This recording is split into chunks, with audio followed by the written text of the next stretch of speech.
Terapis Emosi present.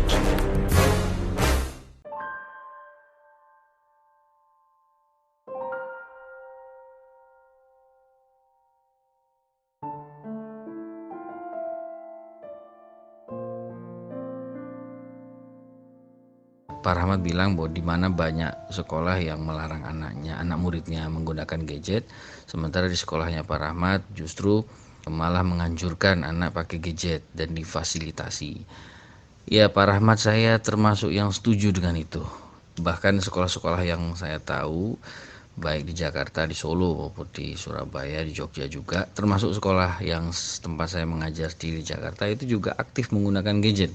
Jadi caranya pun berbeda-beda. Saya kasih contoh di beberapa sekolah, termasuk sekolah saya itu, begitu jam bel pertama dimulai itu anak-anak mengumpulkan semua gadget. Jadi setiap wali kelas itu punya tempat untuk mengumpulkan handphonenya anak-anak. Lalu kemudian bagi guru-guru yang pelajarannya menggunakan gadget, misalnya bahasa Inggris, dia pelajarannya itu anak-anak harus lihat internet di handphonenya masing-masing lalu dibahas dengan pendekatan bahasa Inggris, ada sebuah artikel.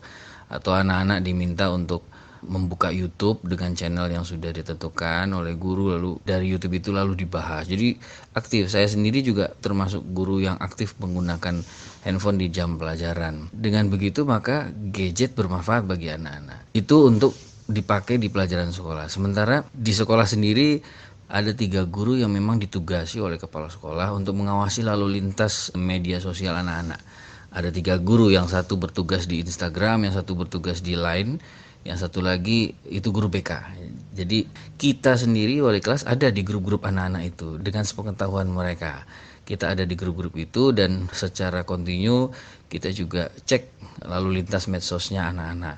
Jadi guru-guru di sekolah itu tahu bagaimana kecenderungan anak-anak memakai gadget. Bahkan kita bisa track beberapa diantaranya, misalnya sampai masukkan agenda rapat bahwa kita sedang men-track ini ada anak yang kecenderungan background knowledge-nya dari internet itu hal-hal yang yang nuansanya dark gitu. Misalnya dia ini sekarang di bulan terakhir ini dia mendengarkan musiknya itu yang syair-syairnya kok itu berhubungan dengan suicide, misalnya berhubungan dengan slavery dan sebagainya.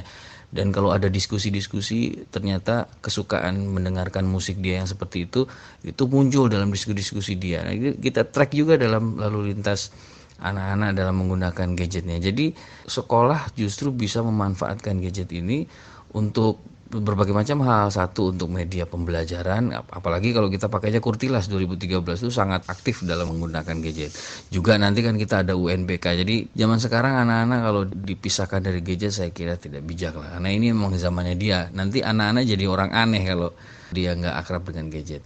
Juga selain media pembelajaran, kita juga bisa membantu para guru untuk mengetahui kecenderungan anak, lalu kemudian kita bisa kasih saran-saran yang konkret kepada orang tuanya, termasuk dari kecenderungan anak-anak memakai gadget ini. Jadi sangat bermanfaat memang gadget ini untuk sekolah. Jadi saya termasuk yang setuju Pak Rahmat, dan di sekolah saya juga pakai itu. Sementara di sekolah anak saya bukan handphone, dia memang anak-anaknya modali iPad. Nah, itu untuk pembelajaran anak. Tapi ini kan berarti internet mereka dibatasi. Kalau di beberapa sekolah itu tidak dibatasi, tapi jamnya yang dibatasi. Jam-jam tertentu anak-anak boleh pakai handphone, terutama kalau gurunya memang pembelajarannya, media belajarannya tuh gadget. Jadi Pak Rahmat, saya sangat setuju, apalagi kalau di sekolah Pak Rahmat ada fasilitator dan semacam itu ya. Daftarkan diri Anda, Save Total Solution, untuk meraih healing, happiness, success, greatness. Atau Anda bisa mengikuti Self Healing, bagaimana cara menterapi emosi dan penyakit fisik. Hubungi Azmi Yudianto 0857 28 000074 dan raihlah kebahagiaan Anda.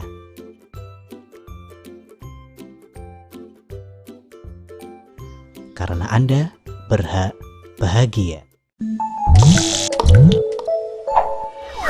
Terapis Emosi present.